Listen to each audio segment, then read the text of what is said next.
two chairs in a corner with a television. And there's always bookcases around the wall. But all the books are what I call higgledy-piggledy. I mean, they used to be in sections, but it's just where they go. Oh, God.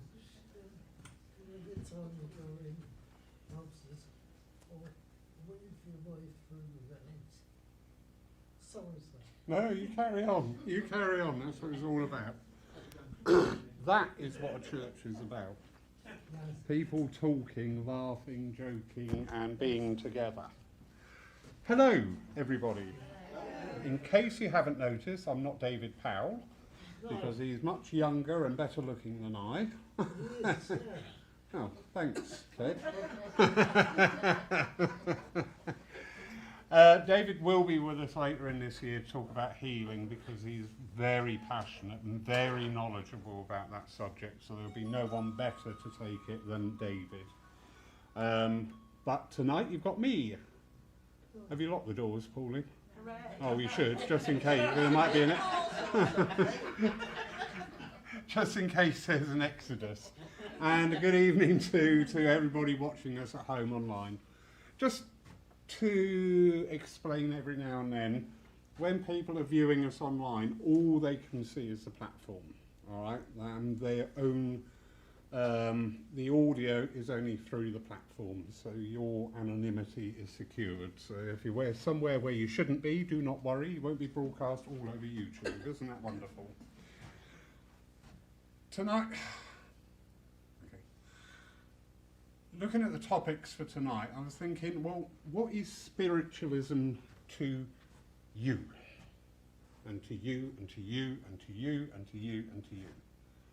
Because we talk about many of the topics we've talked about so far, the philosophy side of it, what is the evidential mediumship. But tonight I just thought it'd be good to talk together, so please join in with the conversation about what is spiritualism to you. What is it about? You know, we say, oh, I'm a spiritualist, oh, I go to the spiritualist church, or spiritualism is my philosophy, my belief, my way of life, as people term it. But what does it actually mean? What does it mean? Why do we do that? Why do we talk to the dead? Well, sometimes talking to the dead is much more fun than talking to the living, yes, quite frankly. And those who haven't experienced it, trust me, it's true. It seriously is. But spiritualism has been in our very energy, in our different cultures, going back through time immemorial. There's always been this link to the ancestors, to the nature spirits, to the energies. It's always been around. It wasn't until the turn of the century in the UK it started to become more of an understanding. We had a big influx from America, and funnily enough, the home of spiritualism isn't like London, where we would assume it to be, but it's more in the Midlands. And part of that reason was the liners, not only were people emigrating to America, people from America were coming into the UK. And spiritualism arrived through the big liners and everything docking through places like Liverpool. So spiritualism started its home in the Midlands. And it's this understanding that we don't die. Now, as humans, as physical beings, that's quite a hard concept. We can say, oh, we don't die.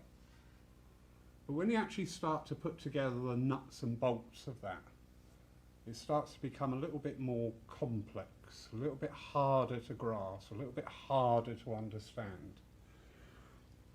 We're all accustomed to the evidential mediumship. I've got your mother here, not yours. Not yet. But we're all accustomed to that side of it. But what is the purpose of that?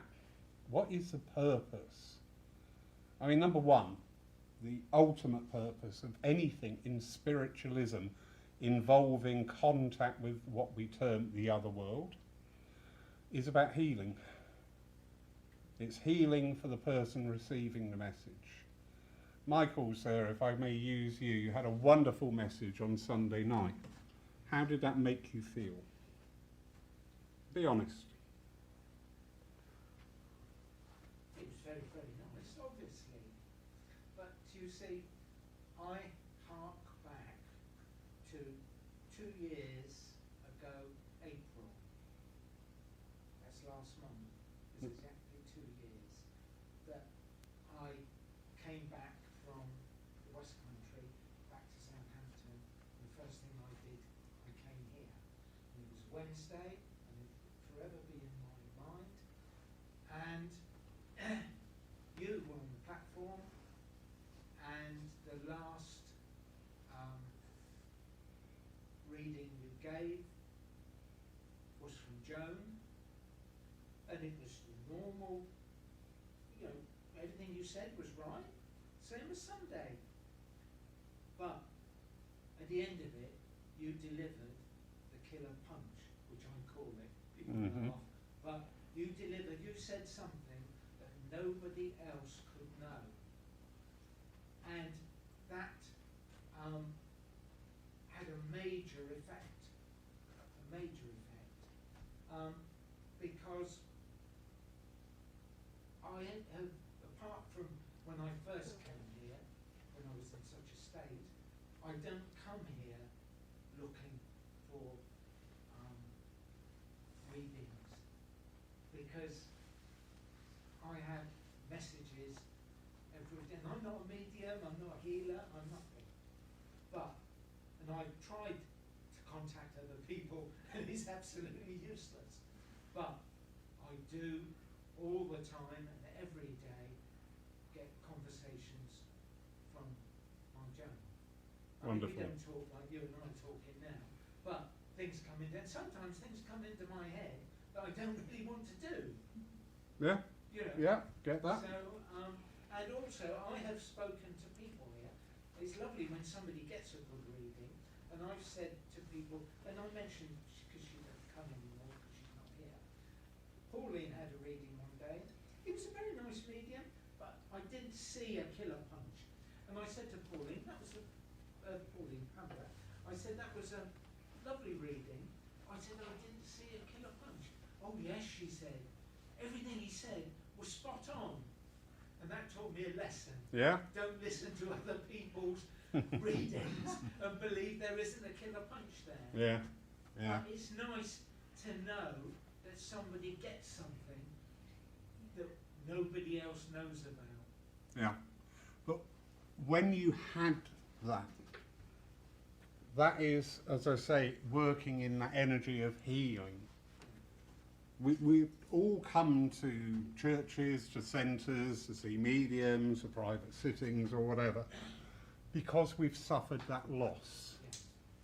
We've suffered that loss of the physical person.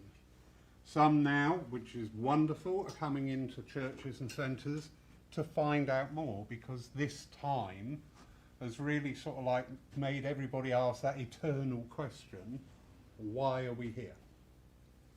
But it's only spiritualism that gives you the answer.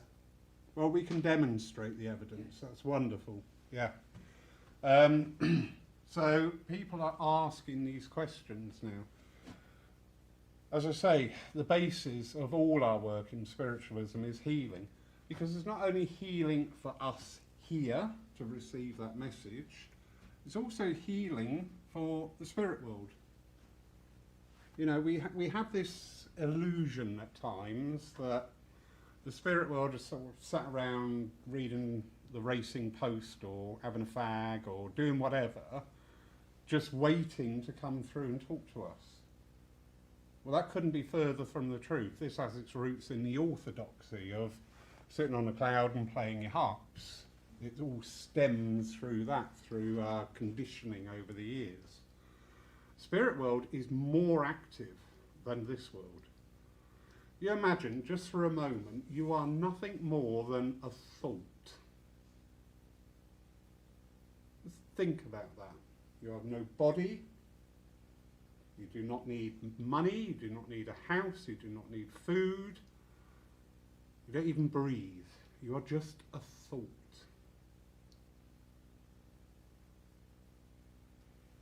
Impossible, isn't it? We can't imagine it because we're physical beings. We like, yep, that's solid, although science teaches us it isn't, but to us, it's solid. My understanding, and everybody's understanding of the spirit world is going to be different. When I sit with spirit for my own development, I said in my messages, I never see where they are. Why is that?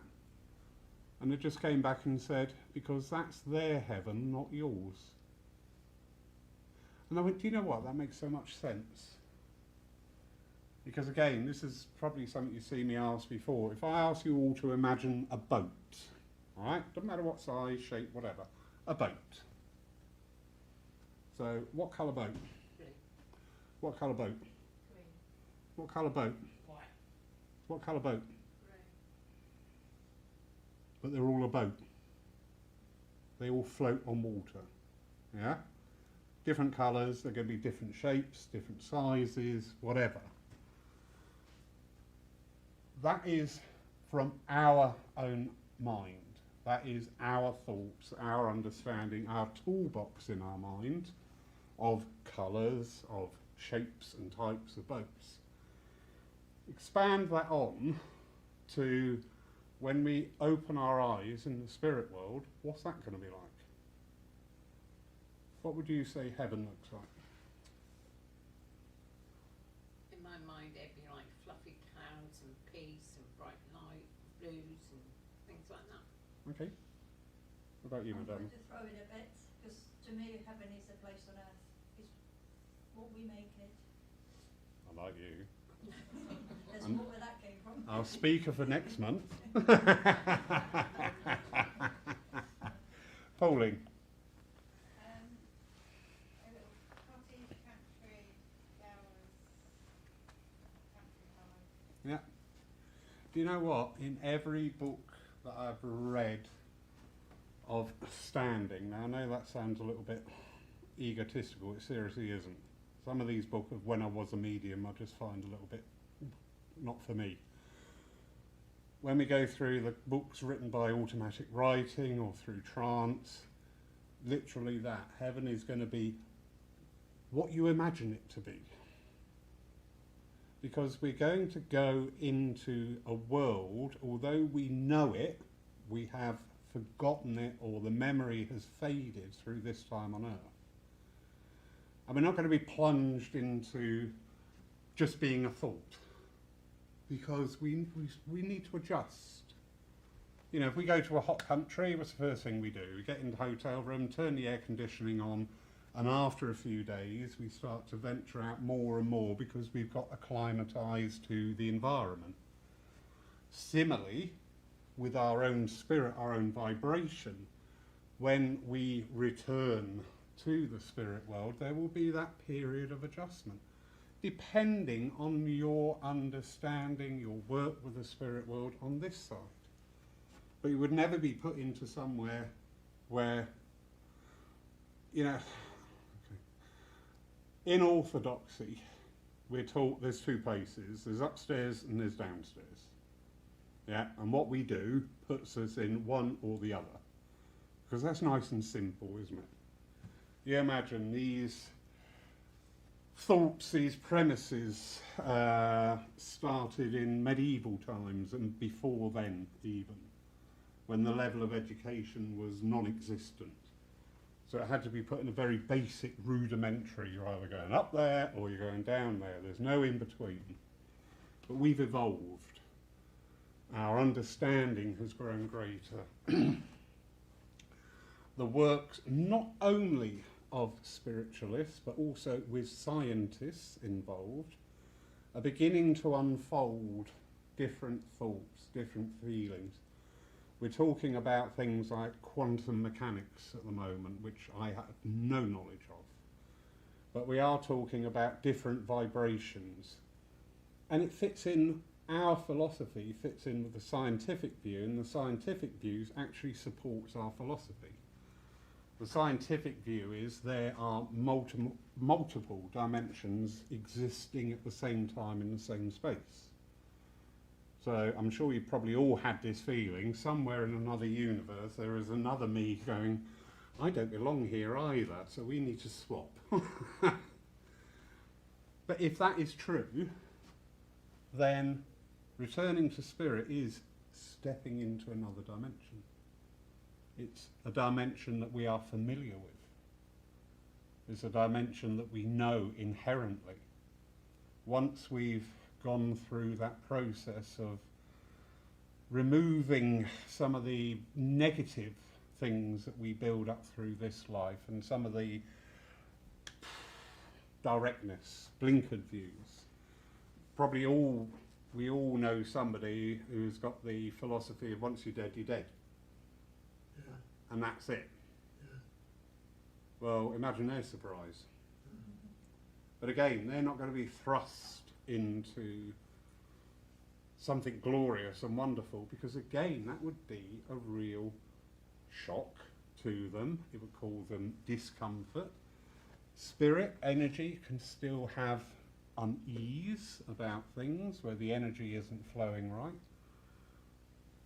Probably the best account I ever read about that process was, and it was a book transcribed in something like 1896, and it was the story of somebody who passed the spirit and his evolution in the spirit world.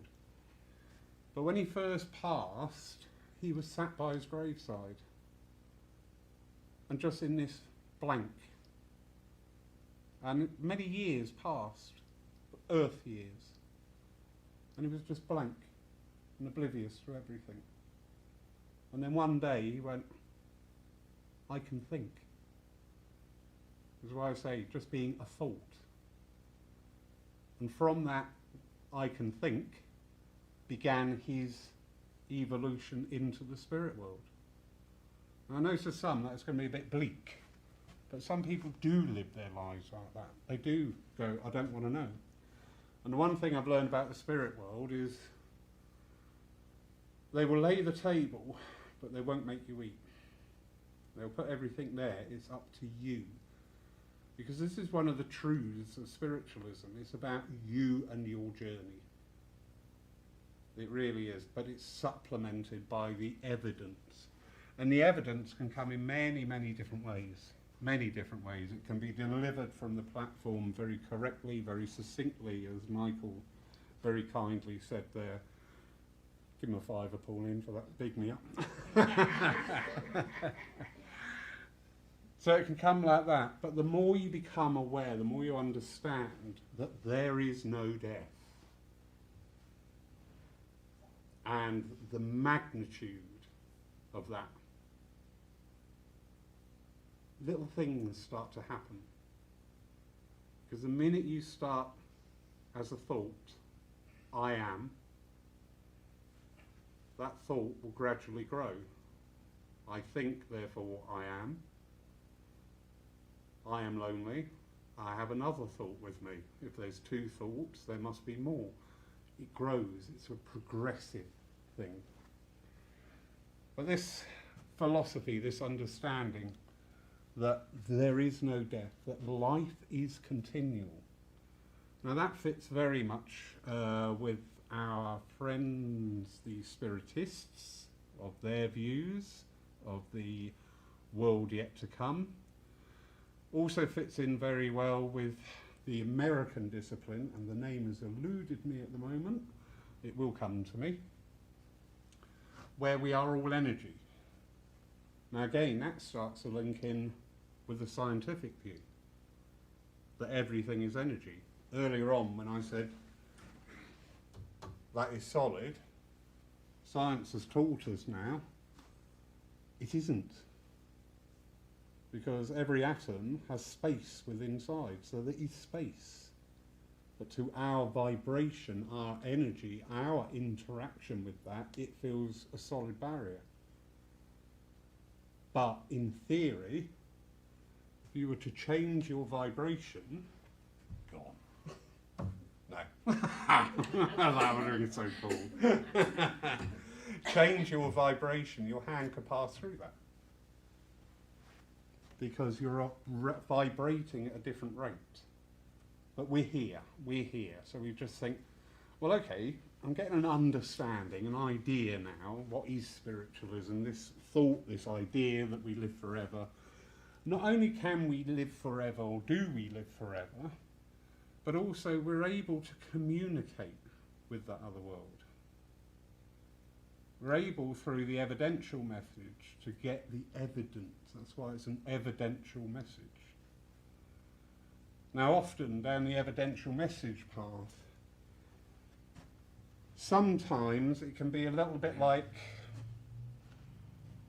it can be a little bit like an aspirin if you've got a broken leg. You can take the pain away for a short while, but the symptom will still come back. So we do see people become addicted to the message. And in and through that, we've seen the way the churches and centres have gone over the last 30 odd years of simply preaching the message all the time. We have a night of mediumship, a morning of mediumship, an afternoon of mediumship, an evening of mediumship, a day of mediumship, but without going further into that. What are you thinking, Sue? About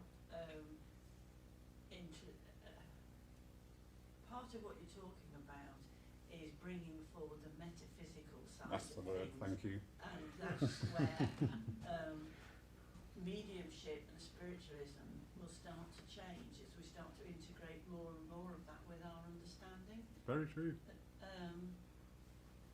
As we understand ourselves, like you said, that we're not solid, if we start to realise that nothing is actually solid, it's you know, with science, everything's got space. We don't think of space, do we? We think it's empty space, but it's not empty, if you like. Mm. And it may help us understand about being energy and our closer connection, if you like, with those in spirit. It's as if the distance or the space, if you like, we'll realise it's not really there at all. It's all part of the oneness and the wholeness. There isn't the there and here. It just is. Is. Yeah, no, that's really good, and thank you. That was the word I was searching for. Afterwards, and I thought, what did you do? But it's very true, and also these things, like the metaphysics, for those at home, that was the word I forgot. Metaphysics is a scientific study and principle about energy works. I got very interested in the metaphysical side. I did falter a bit and had to sort of like pull myself back, because me personally, when I was working with everything is just energy, I lost a little bit of the personality with it in the communion. It was just very matter of fact and flat, which is useful in some situations, but for my work as an evidential medium, whether it be on the platform or private sit-ins or over Zoom or whatever, wherever, you need also the other side. When you talk about everything just being energy, in a way you could think that as we're all individuals yet we're all in human form, there's still that essence of uniqueness, and that uniqueness carries on with the energy that we say that passes to spirit or a part. Yeah. So it's that essence, whereas energy isn't destroyed, it may be changed. Yeah. No, I It's agree. remembering the essence of all of us. I agree wholeheartedly there. And you said two key words there, the energy and the essence. So it's the combination of the both, because if you in my experience, if you concentrate solely on the energy side of it, you lose the essence. It becomes A equals B equals C equals D. the actual spirit communication just brings in that new element. A equals B, which equals D, and you think, hang on a minute, where's this going, or how does this work? So we need that essence as well. We need that personality. We need to be able to access the spirit world and present them in a fashion where they are going to be recognised. If I came to you and said, oh, there's a beautiful energy with you, and just said that word all the time, and this energy is telling me this, and this energy is telling me that, you're going to be sat there going, what? Who? But then if I convert that and use the energy and the essence and invite that essence to come forward, your mother's... Because energy isn't a person, energy isn't what we hold with us, it's the people that have... Well, we are energy, and that energy doesn't die, but we also have the essence within. So it's when we combine that. We need that energetic link. We've all seen mediums go, oh, the energy in here is a bit flat, come on, cheer up. Or, wow, the energy in here today is, wow, great. That's the energy. That's like what's in the socket. But we need to put the plug in the socket to make the light shine. So we work with energy, but we learn how to put that plug in the socket to make that light shine, to bring that personality through. But, no, okay, too late. You can hear me thinking. No, anyway. You hear all the cogs going. Yeah. Yeah. So far, anybody got any questions, observations, thoughts on what's been said so far? Darling. What about mediums who feel that heaven, which we're talking about, is pure energy? It isn't a sort of second state as such. Yeah. And that spiritualism is a configuration of that energy. Yeah. So there is no what you see up there, what exists up there, other than pure energy. Well, I think more and more we will be dealing with that. That's fine. Yeah, because we're talking about today's world, where we can actually understand that. 100 years ago, again, we were rooted very much in the orthodoxy of it's up there or down there. So we have our view. Same as God. Our understanding and our perception of God is unique to each and every one of us. The more we explore, the more we talk through evenings like this, through reading, through going online, there are some magnificent videos out there to start expanding our mind, because we're here on a journey, and this journey is part of the greater journey, that journey that's going on for eternity with us. But we're here to expand, and as I say, we'll go from one extreme of once you're dead, to, right, I understand that I'm going to be immersed back into an energy field, a cosmic consciousness, a soul group, but because we're in that state of mind, that is, or similar to that, is what will happen, because we're ready for it. You know, if we go abroad, again, why have I got obsessed by holidays? If we go abroad, we look up what the currency is, what the weather's like, what the amenities are like, where to go, what to do, maybe pick up a few words of the lingo, because we research that. Yet we're all going to go on this journey again one day. Sorry to say, 100 years from now, there'll be somebody else sat in it. And we'll be up there going, ha ha, told you. So we have that opportunity now to explore more, to try and understand more. But as I say, with spiritualism, it's a very personal thing. Now we do see in some of the groups and movements where to some you may see barriers being put in because you can only do this or you can only do that. Spiritualism actually encourages very much free thinking.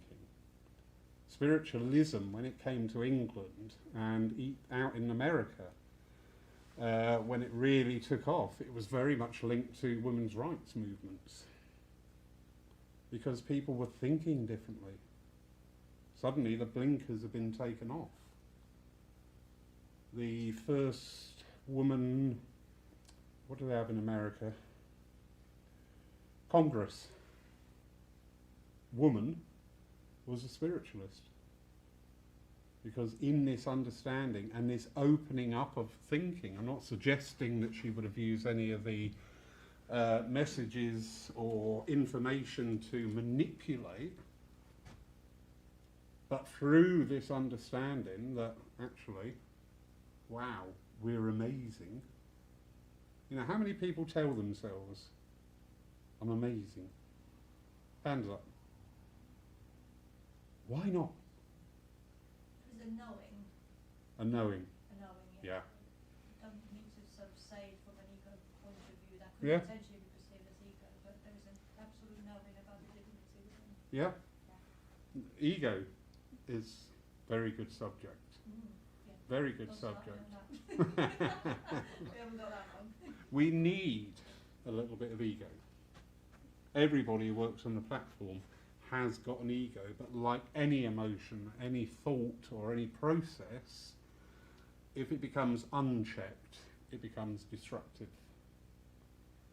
One of the basic laws of the universe is balance. Neat. Pauline, how do you like to come up here and stand in front and talk to people? I wouldn't. There you go. You're not going to believe this, but it's true. In essence, I'm quite a shy, reserved person. But I step into different energies. I step into roles. I step in. I'm not saying I don't enjoy this. Truth be known, a little cave in a Welsh mountainside with Netflix, and I'd be happy as Larry, you know? But we do need to work with our ego at times, because it does support us to be able to talk to people, to commune, to actually believe in ourselves sometimes. Because we have no ego, we're going to sit there maybe and go down the route of thinking, well, I'm nothing, I'm nobody, and I can't do anything. I've got a different point of view on that subject. Fine, please. No, that would be quite a big subject to discuss. Oh, okay. So maybe we'll save that for another time. Yeah, yeah, definitely. Yeah. Definitely, I'm up for that. Would you be happy up here?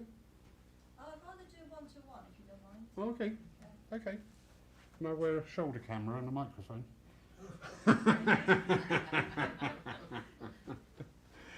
But no, one of the basic spiritual laws is balance. It's a bit like we've got a very dear friend who's got quite bad diabetes, not extremely, but not good. And they were told, no more chocolates. Well, this lady is of advanced years, and every day she has one chocolate. Because she says, I want my chocolate. I'm not going to sit there and go mad, but I do want my chocolate. She's got that balance there. She's curbed how she used to eat. She still has that little trick to keep her on an even keel. And it's like us, isn't it? We see it, especially in this material world. Ultimate power corrupts ultimately. When people have too much power and no recourse for being held to account, it gets out of hand.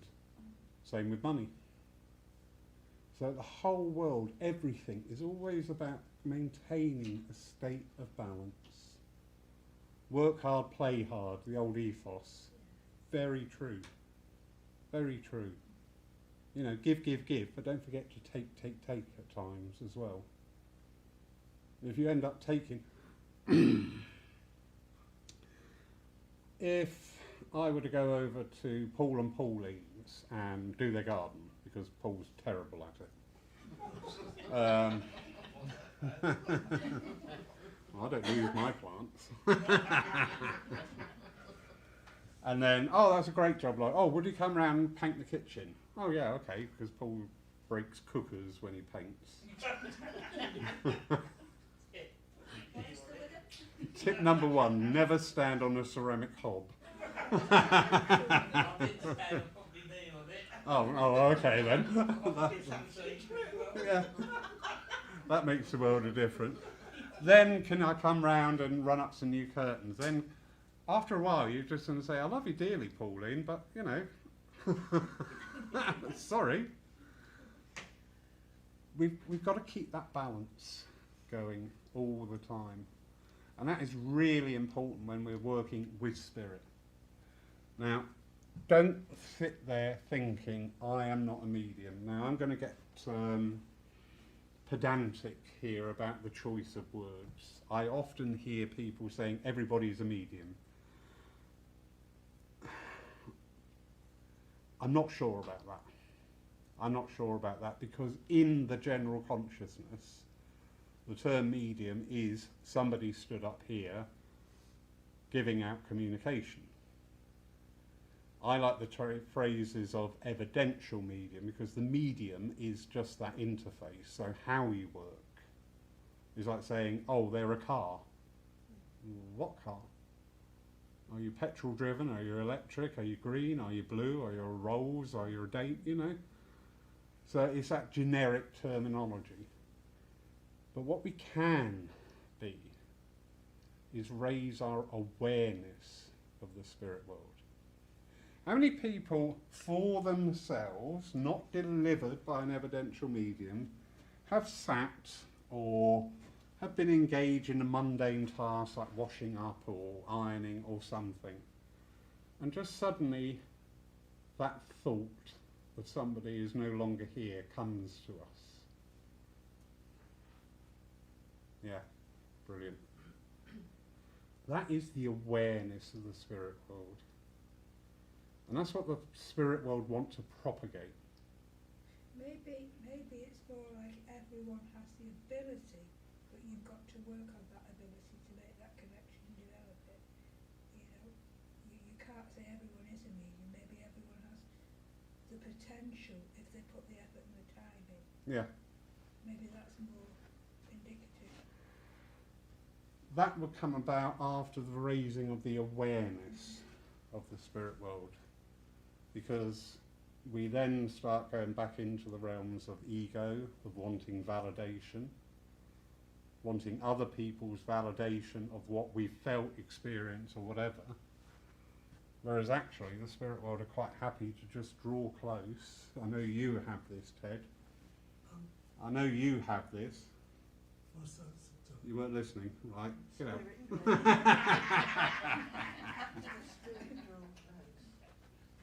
Yes, very much so. But you don't want to rush out and tell everybody that. No, I'm quite content that when I'm at home, on my own, if I got the television on and something is said, I tell them to talk to Ivy. Yeah. I do it. I mean, it's 2 years now, Mm-hmm. but to me, she's always there. Yeah. But you get that sense as well. It's not just talking, it's not just the verbal. Oh no. You get that sense of being listened to, understood, and sometimes you just get that little thought come in your head as a response. Yes. And that's what we're talking about, is that awareness. So it was a conversation, Yeah? like you and I. Yeah. But without swearing then. No, I came into it. Gotta be honest about that. Yeah. But that, and then that is real life. Exactly. Exactly. And that is what spiritualism's about. It's about real life. You know, we're here on this journey. All right, we see some things dressed up, you know, we see some demonstrators where we are a little bit dubious of what is being said and where it's purported to come from. I don't know how many people have seen that film, wonderful film with Matt Damon, where he's the psychic, and there's 3 stories all come together, and this little lad goes to see trance medium because he lost his brother and he wants answers to it. And he sits with this gentleman. Whoever wrote that film really went out and researched the subject because I could recognise the places where he was going. I thought, I know where that is. And he's answering her, "Who disturbs me?" And the kid sits there and he goes, "Tell him my name. I'm Johnny. What do you want?" You know, we've all seen that. We've all seen that. But we know inherently when spirit draw close to us, when spirit is there. I had the most wonderful Sunday morning. I was sat there, a little bit tired. I felt my mother and father on the platform. And then Andy went into the message and started describing them, but I felt them there. I didn't actually need... The message was wonderful. The message meant the world to me. But even if I hadn't got that message, I had that moment. They were there. And it was just like, wow. I know it sounds a bit odd coming from a medium, but that's a personal baby. I'm quite versed with other people's communications, but that was mine. That was my moment, and it was magic. I had a moment like that Sunday morning. Yeah? A certain person sat there. It wasn't Sue, it was somebody else. And we were just talking normal. And she said to me, "There are 2 ladies standing there. Your wife and your daughter. Mm-hmm. Your daughter is wearing a yellow dress, and your wife is wearing a summer dress, and they've come to see and look after you, to see that you're all right." Yeah. Now that came right out the blue. Absolutely. Brilliant. And in my mind, I could see them standing there, side by side. And isn't that wonderful? Well, I thought so. Isn't that wonderful? Because that's what we strive to do as mediums, is not only bring that evidence through, but to bring the presence through. That's when you know you've cracked it. That's when you know I've done good. Yeah. To feel that person close by. Knowing they're there makes me want to feel happy. Sorry? Knowing that they're there makes me want to be happy. Yeah. When have you ever seen me miserable? Only one. I won't go into why. But yeah, and that is it. That is it. Spirit are here to be with us. To let us know that they're fine. Let us know they're free of any pain or discomfort or any injury they may have suffered on the earth plane. But beyond that, they are there to help us. They're always there. They're not going to live our life for us. They're not going to tell us everything to do. There is something coming into the movement, which I'm just keeping an eye on, about get love and advice from the spirit world. Now, in my opinion, unless you are an exceptionally gifted medium, where is the difference between advice and what I'm thinking about you? We need to be mindful of that. We need to be mindful. We would all love somebody to walk in our lives and tell us what to do. Oh, all right. Most of us would. like somebody to come in our lives and tell us what to do, to start taking away the chores and the tasks and the things that we do. Yes, my darling. Now, if people are connected with God, surely they would have that coming through all the times, that guidance. So we Yeah. don't necessarily need that, would we? Yeah. And I think a lot of people are suffering and in pain and come to these events to make themselves feel better that yes, Yeah. there is the end of that suffering, and having a message from somebody to say you're doing fine and all of that. So they need that.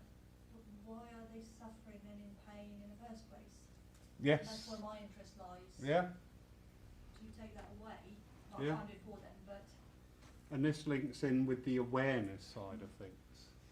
If everybody had that level of awareness, everybody in the world had that awareness of their loved ones and friends. When I say friends, I mean friends from the spirit world. To know when they're close by, to receive that inspiration, those thoughts. Because again, I'm always very careful about this word of guidance. I like to try and present something. Have you considered such and such? Have you thought about maybe this? Sometimes in people's hurry to please and to satisfy, they may say, oh, Spirit are telling me you need to do this. And Spirit are telling me you need to do this. and I'd have to choose Exactly. whether I want to follow that advice or not. Exactly. But sometimes people come into this movement who are broken, who are confused, or at their wits' end. And somebody saying that can be latched upon. I'm not saying every time that's said it's incorrect. I think sometimes we just need to work on the presentation of it. Because if we give somebody what we deem to be the quick fix out of their situation, we could well end up doing more harm than good. But if you presented it in a way of, well, have you thought about trying this? Or Making them think. exactly, because like any medical treatment, you've got to get the patient on board with the treatment. If you went to the doctors and they said, take these, why? Don't ask questions, just take them. You're not going to be on board with that treatment. And that energy transposes nicely into, well, Spirit are telling me you have to do this and you have to do that. And you're sat there going, but I don't want to do that. Well, we've all got free will, haven't we? Exactly. Exactly. What you're doing by putting it back to them in that way, have you thought of this? You're empowering them to make the decision, and you're giving them the ability and what they need to make a future decision. Because if you just say, well, do this, do this, do this, they go away, they do that, what they're going to do next time, they're going to come back. Whereas if you get them in the way of thinking, you're giving the power back to them. Yeah. Yeah, very good. Very good. And it's very true because, you know, humans, we've got one common fallibility, and that tends to be we're always looking for somebody to blame or somebody to save us.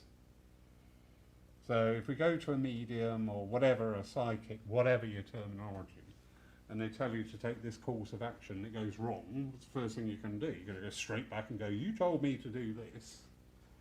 And, you know, I'm devoid of any blame and responsibility because I was acting under your instruction. This is why I say when we talk about advice from the spirit world, we need to be very mindful how that's put over. Very mindful. The fact that they haven't considered it and interpreted it in the correct way, Mm. you know, rather than saying, well, he might have said do this, how I do it is up to me. Like you say, it's easy to transfer the blame and put it back to someone else. Yeah. Well, we can all be good at doing that. Yeah. And it is about our own responsibility. Yeah. It is Taking about our own responsibility in things. But we can be supported by family, by loved ones, by our friends, our guides, our helpers, again, whatever your terminology, they're always there to help and assist. I have great fun with some of my guides. I also have times when I think, bugger, you're right and I'm wrong. Bugger, bugger, bugger, bugger. You go get in head. Number of times I've come home from a den going, wow, that was a load of rubbish, I'm not doing this anymore, that was terrible. And by the time I've got home, I've actually sort of understood that, yeah, it wasn't them, it was me. It was this got in the way. So it's interesting, but you know, already we're starting to see different aspects of spiritualism. Now I know, and I'm not flattering here, the people here tonight, you have got a good grasp about spiritualism. But don't forget, these nights are being streamed out for in perpetuity, for new people coming into the movement, trying to understand, get a grip and an idea of what we're about. You know, if we look at the basic structure of a service, we have the prayer, so that is the intent that we're setting. I'm sure you've all seen it. Where you get a prayer and, oh, we think of the woes of the world, and we think of all the terrors that are going on, and we think of all the death and the injury going. How do you feel now? Exactly. Exactly. So we have different types of prayer. We have personal prayer, that personal communication. We also have that group, we together, joining here, blending our energies. We're here in celebration of life. How do you feel now? Yeah, so we've got these structures within our service, and it's working those energies and having that forethought and that understanding and that education. And the education can be gained through reading, through experience, through training, many, many ways. Our own personal guidance, our own personal navigator. We're our best own critics. Every time I come off the platform, I think, I missed that, I didn't do that. I should have done that, I didn't round that off nicely. And you learn and you grow and evolve. Then we come to the parts in the service, so say the healing. And again, that is the fundamental thing of spiritualism. It all boils down to healing. Yes, dear. Talk about healing, and it was mentioned before about a message from Spirit, if you like, comes through, and that's healing. But it's a two-way process as well, because how many times do we hear people who come through who actually want to apologise, Yeah. or try to, offer some explanation of why things were? Yeah. And we forget the healing is that two-way process. Yeah, and again, because we have this sometimes very stinted view of the spirit world. You know, they come back to us in a form that we would recognise.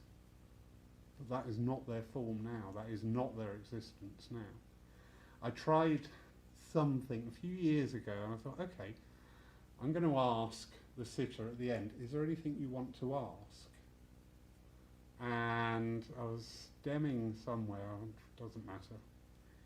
And I said, right, I'm going to ask this question. And as I was asking the question, I'm travelling, and I'm travelling to places you wouldn't believe. And I'm like, okay, is there anything you want to ask? And it was a gentleman with his mum. He said, yeah, is she getting to travel now? And I was like, that's great. That's amazing. That is awesome. And that was one of my little learning points on the next phase of our existence, or the returning to the original source of our existence. Again, it's all on your terminology. But it is a vibrant, it is an active, it is not sat around. It is not, plink, plink, plink, dink, dink, dink. You're engaged in things. Engage in things. Okay. I was away at a trance and physical week in Eastbourne many years ago, and something happened in the circle, and I went, get me out of here now. And I did go somewhere. Now, I don't share this often, so you're all privileged, and if you tell anybody, too late, oh well, oopsie. I went somewhere where Spirit was working with science, and in particular sound. I was there in a physical state. I can see it now. Every time I think about it, it's there. I can see every little detail of it. And I thought, how wonderful. And that's just that of a whole existence. And I even had a message once, and the medium said, you went somewhere, and Spirit said, they will keep their promise, because I said, when I go, I want to come back here, in that time, in that experience. And many years later, the medium has obviously given that information. They said, you will go back there. And I was just like, wow. Wow, I'm looking forward to it. I'm not in a hurry, but I'm looking forward to it. Yes, my darling. Once when I was asleep, I astro travelled. And Yeah. I told you about it, didn't I? And I was stood, it was so quiet. And I stood, because this would happen when I meditate. I stood, but I was asleep. And I stood on this, like, planet. And there's this big planet above me, and it was so bright. Yeah. But I just couldn't believe what I was seeing, but it was so quiet.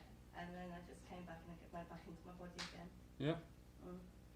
Now, you know, that engenders the conversation about, is this moving our awareness, or is that my spirit actually travelling? Yeah, because I remember myself coming back into my body again. Yeah? But I went to school, didn't I, that day, because we were working at the same place. And I just, even now, I could just see this bright, big planet in front of me and all these little planets around me. And I just, yeah, even now, I'm in sort of awe of this place that Now, I travel to. Yeah. my philosophy on that, people often ask, what's the difference between a dream and actual spiritual encounter? For my simple little mind, if you can recall every little detail of what you saw, like that, you were there. Dreams go, don't they? You wake up and think, oh, it's such a bad dream. What was it about? Well, I can't really remember, you know, because it's gone. So, yeah, and yeah, brilliant. Did it have two mountains? Not that I remember, I just Oh. remember just watching this big planet in That's front right. of me, stood on this planet, and then just seeing these other planets around me. And there was somebody stood at the side of me, but I couldn't quite recall them. But there was definitely somebody stood, and then I remember coming back and just getting back inside my body again. Yeah. Yeah. That's all right. If I haven't got the two mountains, it's not my planet, so... get off my planet. Yeah. But it's amazing, isn't it? But this is through where we start to develop that awareness, and where we start also to do what we teach in Circle all the time of discerning. Is that a dream? Is that me? Is there something that's triggered that? Is that a... Pauline gave a lovely example of something that was seen in her mind's eye, but afterwards she went, well, actually, I was talking about that just before, so I think my mind generated that. So, well done you, because that is about the discernment. We do see sometimes in and around spiritualism, the more unbelievable it is, the more true it must be. But to me, spiritualism is evidential. You have evidence. Now we can get our own evidence. Who was telling me beforehand something they'd had? Oh, it was somebody today. They had their own evidence. And it can be a little thing. And that's not trying to make things fit. It can be a series of little things. Where you think, well, do you know what? I don't know, I mean, this is not bigging me up or Jack up or anybody. We had that night of experimental mediumship on Sunday night. And the idea was, Jack was going to be working with one link, I was going to work with another, and then we were going to swap to see if we could continue the message as different mediums. Well, Spirit had other ideas, didn't they? Because Jack got his link over there. I'd seen something on the table about psychometry, so I started psychometrising the object, I went, who does this belong to? It was the person Jack was already working with. It's not a coincidence. It's not a coincidence. Actually, it was amazing. It seriously was. It was, you know, if we tried to set that up, we couldn't have done it. It was actually amazing how it works. And this is the way spirit work is. All right, we are accustomed to delivering the evidence. And we do. We have very good demonstrators here at Paul. All right, we may not like some of them. It's a bit like notes on the piano. But I do insist on a certain standard to work on this platform. Not because I'm conceited or arrogant or snobby or anything like that. It's because I believe that our message is so vital and so important that it needs to be delivered by people who are adept and capable of doing that. As I say, we all have our personal favourites and some that we don't gel with. That's fine, that's life. That's understandable. But in the main, the standard is there. Because we do offer, we have people coming into our churches, our centres, every time we open, who are lost, who are broken, who are at their wits' end. And we have a duty to present the best that we can be. All right, some of our favourites have off days. We all have off days. Things happen. But do you know what? Through the intelligence of spirit, that person will find some solace or some comfort. And even in the cases where they do not, do you know what? At least they've tried it. They've come in through the door, and this might not be on their pathway, spiritualism.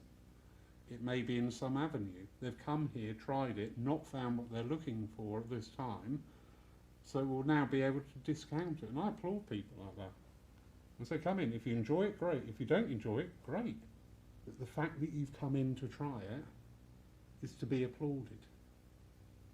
And this is where the churches and centres every day is an opportunity to work deeper and richer and more fuller with the spirit world for the benefit of people in the church or the centre that day. Because we do not know. Yes, darling.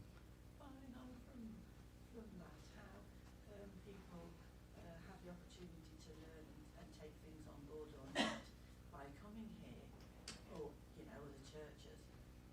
It's interesting sometimes where we get people who come through in spirit and they didn't believe beforehand, didn't want to know, Yeah.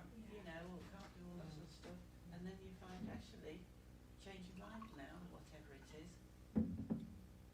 Yeah. There is a book, there's 2 copies in the library, Many Mansions, Air Chief Marshal Dowding through the Second World War. Sat in many circles, very interested in physical mediumship. Some of the accounts of people who lost their life in active duty are fascinating. Absolutely fascinating. I won't go into them in any depth, but they really are worth a read. Because it gives that other side.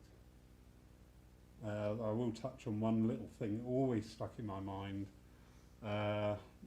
He was an airman who was giving this transcript of his experience after he was shot down. And he said, well, I knew I'd copped it. And he went, and I wanted nothing more than a whiskey. And he said, I had a whiskey in my hand. And he said, so I drank it. And he said, do with another one. And there was another whiskey. And he got halfway through it and he went, actually, I don't need this now. So it's that starting to shed the physical imprint and start to take over on the spiritual side. Another one was shot in the jungle. And his account of walking through the jungle but being able to see the life and the vibrancy in all the jungle that he never saw before. And things like that. So it's fascinating. It is such a fascinating subject. But it's there to learn. And we will all learn differently. Yes, my darling? Well, where do you see your guides? I don't... see them all the time. I just know they're there. I've got, you know, that's it. I know they're there. I ask for them, and I know they're there. I feel them. When I first started to see them, it was in my mind. I always describe this as like a memory. Do you drive? I can. Okay. If I ask you to think of your living room, in your mind, it's there. You can see everything. Yeah, you can see the pottery there. You can see the bookshelf there, and see, it's all there. You're not seeing it, but it's there, and that's how. Because I'm a bit of a stubborn so-and-so, and I'm very fortunate. When I have my guides and helpers stepping in, I always ask them for some evidence, and I get it in the most amazing ways. Because they know I am stubborn, and I want that evidence because I believe in the evidence. The evidence is what supports the very foundations of all that we do and say. So they with you every service that you do? Yes, yeah, and different ones for different parts. So is that the difference between a medium and somebody who's just maybe fairly psychic or sensitive? No, I have. Good question. Because most of the mediums that I've seen on platform do refer to my guides, Yeah, whereas I've never. you've never experienced them. No, Have you ever asked them? no. Well, there you go. Again, the spirit world is a very active state of intelligence, because we often refer to the intelligence of the spirit world.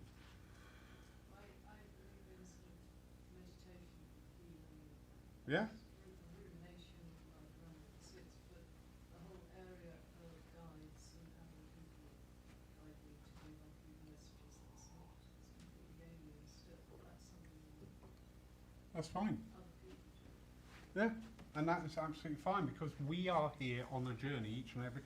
If everybody was giving everybody else messages all the time, imagine the chaos that would cause. Because it's that level of accuracy. You know, I'm guilty of it myself. I've been shown something. This wasn't me, but I saw it happen. This gentleman was shown a salmon, and he transcribed it as they show me a fish. And the person getting the message was going, don't get that. And he went back and he went, no, it's definitely a fish. No. Oh, maybe they're saying eat more fish. You know, that old cop-out. The actual message was, because I went up to the lady afterwards, I said, would you understand why he held a salmon up? She went, oh my God, yeah, he used to go up to Scotland all the time, salmon fish, and he loved it. Just interfere that much. Interfere with the message that much. And we all do it. We all have miscommunication. The old game of Chinese whispers.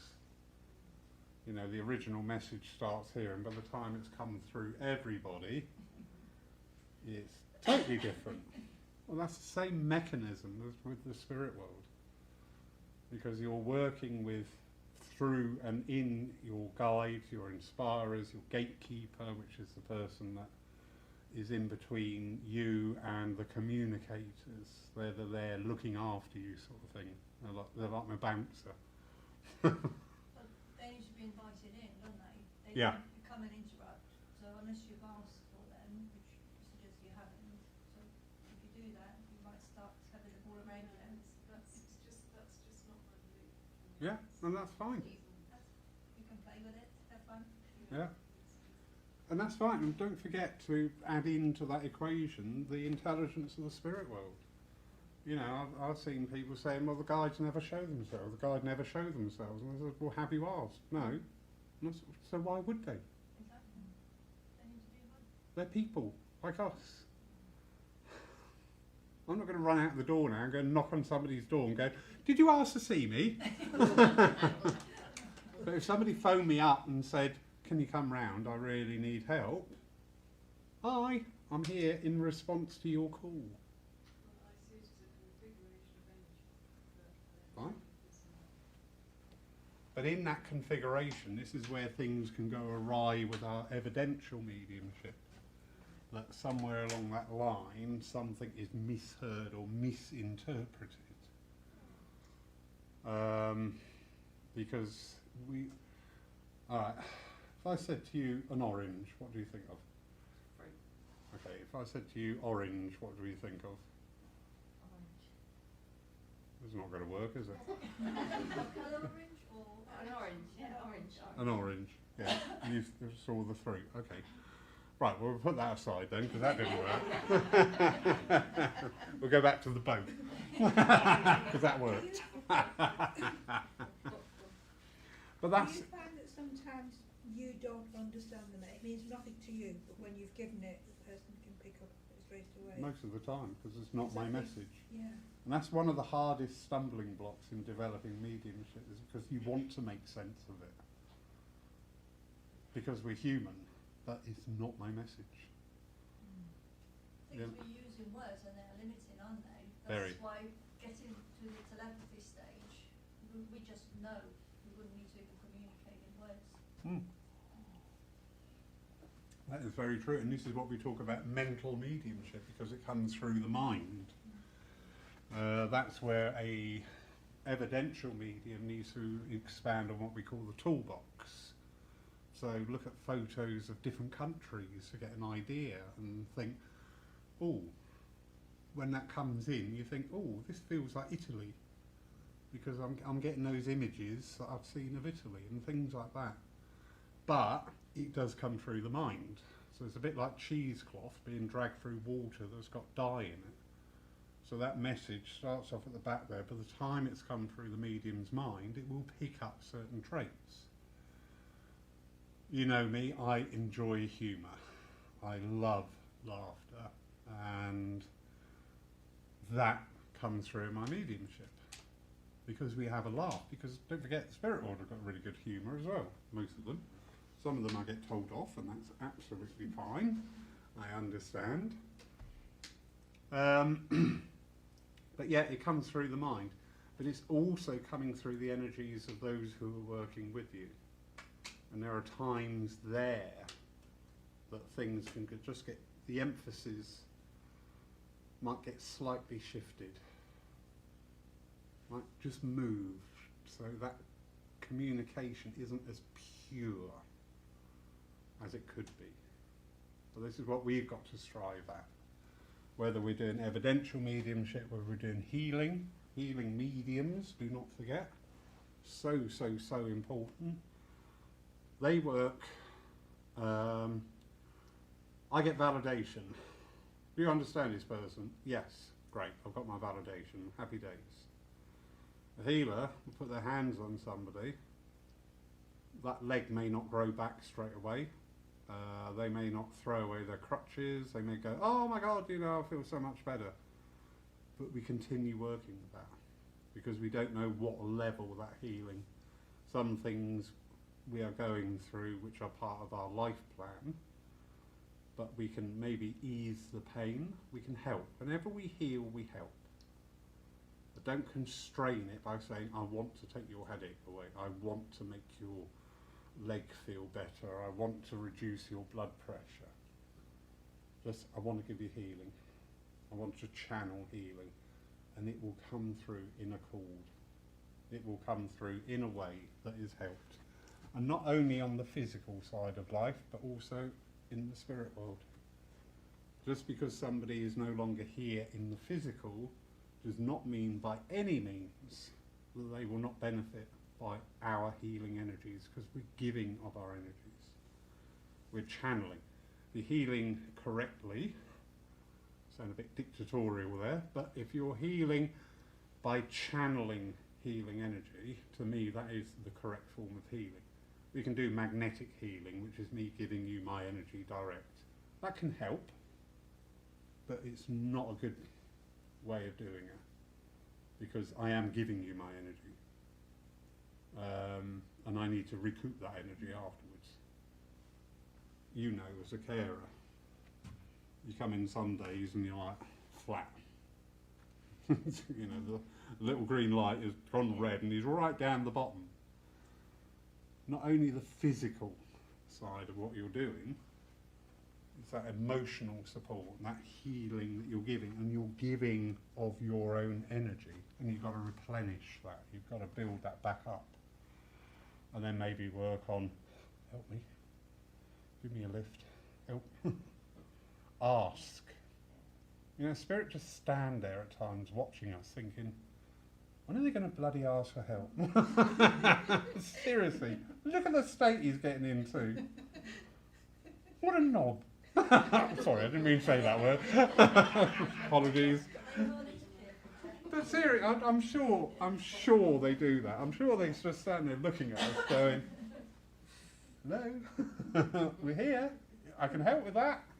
Oh, soddy. But we do, because we can do everything, can't we? We're Superman, Superwoman, super being. But yeah, spiritualism offers so much. As I say, going back to the service side of it, we get to the philosophy. Now the philosophy is that message for all. And some it will resonate with. It's a bit like the sower of seeds in the Bible. Some will find fertile ground, some will fall on stony ground, some will go into light soil and bloom quickly and then just blow away to dust because it hasn't got a decent foothold. That's fine. That's absolutely fine, because we're all different, we're all unique. And what will work for you will not work for you, and vice versa, because we are unique. You look at the philosophies of the world, we have quite a lot of the Eastern energies being brought into spirituality and spiritualism. But we've also got to remember that actually Western philosophy and Eastern philosophy are actually very different. Western philosophy tends to be more mind-led, so it's more functional. It's more active. I do this, I think that, I do that. Whereas the Eastern philosophy is more heart-led. So I feel this. About being rather than doing. Yeah, yeah. So again, you know, there's a wonderful phrase in the book. It's like trying to grow bluebells in the desert sometimes. And I love that phrase because that's so descriptive. You can see that. You can see that. So the philosophy, again, is a big part. And the philosophy is brought through, again, by mediumship. That different people will work with you at different times to inspire different things to be said. But again, the intelligence of the spirit world.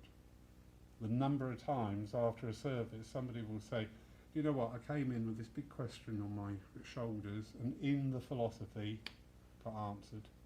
That's great. That's brilliant. All right, I got that validation, but you know that happens more and more. And we do that ourselves as human beings. Somebody will ask us something, and we'll say something, and you just think, where did that come from? Was that me? That was rather clever for me, but well done. But again, it's that inspiration, because it's all there to help. Not to do for us, but to help. To help us. Any more questions?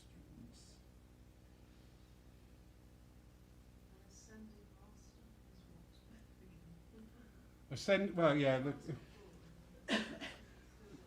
we get very bogged down by terminology. Very bogged down. Ascended masters are those beings that no longer need to incarnate. They no longer need to have what we would understand as a physical existence, but they may incarnate into a different energy and form, because we're getting really complex now. We're getting into areas that we've not even really scratched the surface of yet.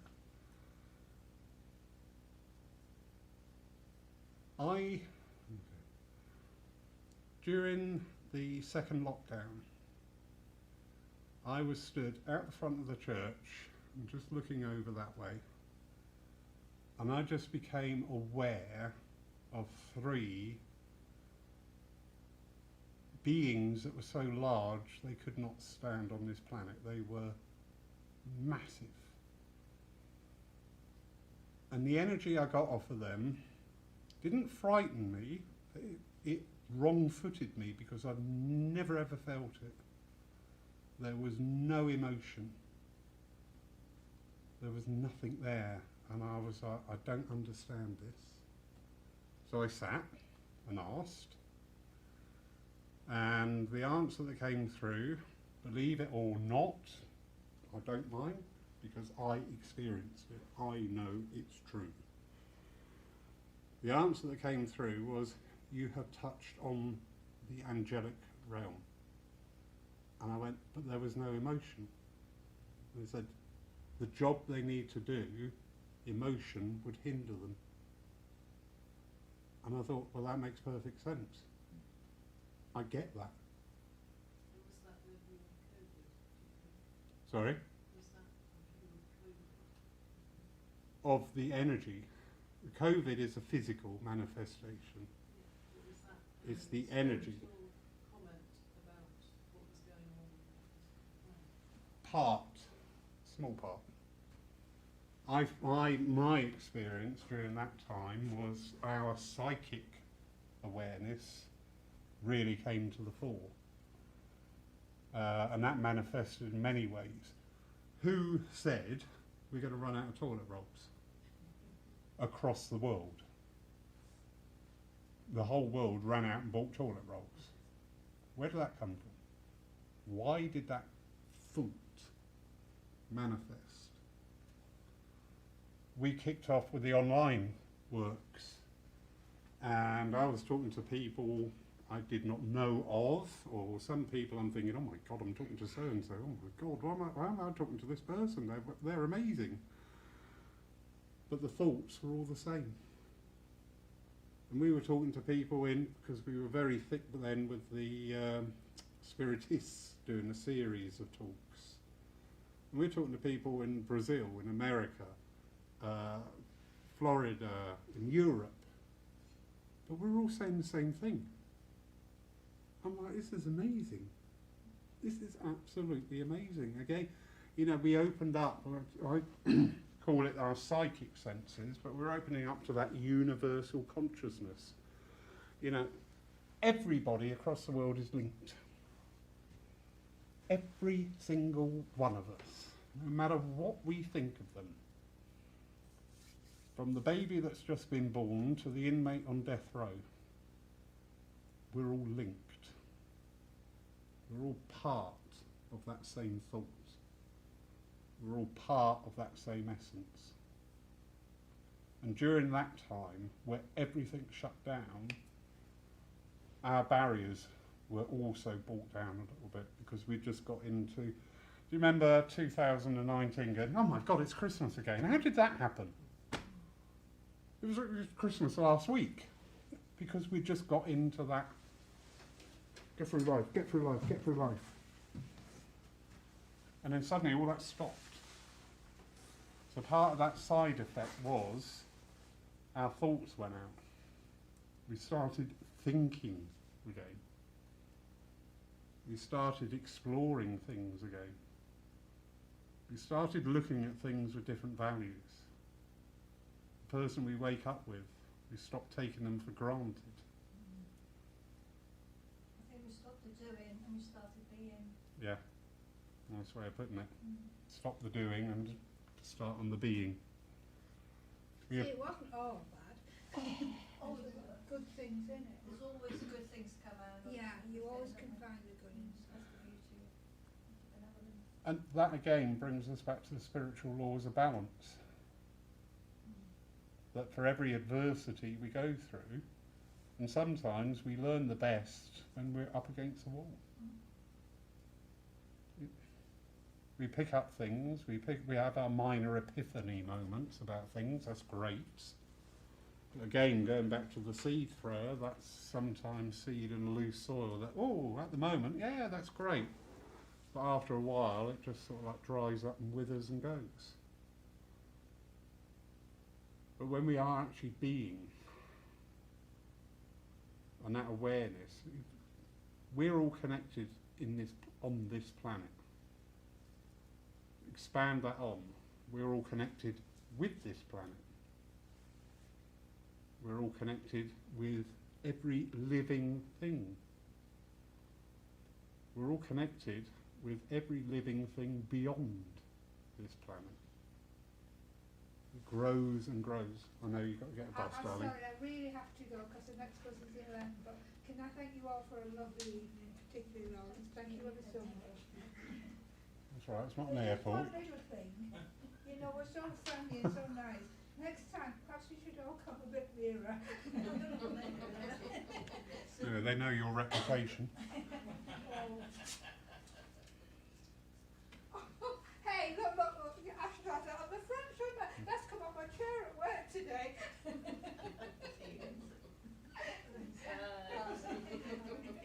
Sorry. That's all right. Bye. Thank you all. So, a few thoughts. But bring it back to the topic, spiritualism. What's it mean to you? I'm not going to tell you that because it's not my place and it's nobody else's job. But it is something we ask you to think about. What does it mean to live forever? Does that absolve us of all responsibility in this world? Quite the opposite. Makes us more mindful of what we do, what we say, how we act, how we interact, how we treat others, most importantly, how we treat ourselves. So thank you.